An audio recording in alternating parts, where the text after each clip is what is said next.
I wanted to show you how to do a quick wrap with the Grand Garland, which is like an amazing thicker scarf. I folded it to fit my head, and the key to wrapping thick scarves is to really not be afraid of the scarf.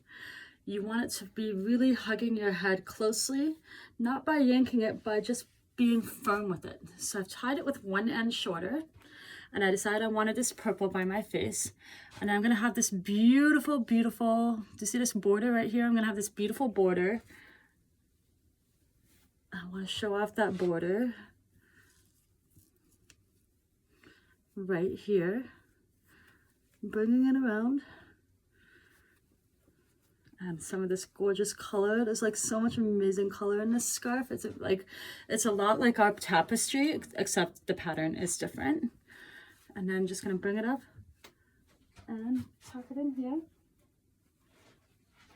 And la-di-da, we are finished.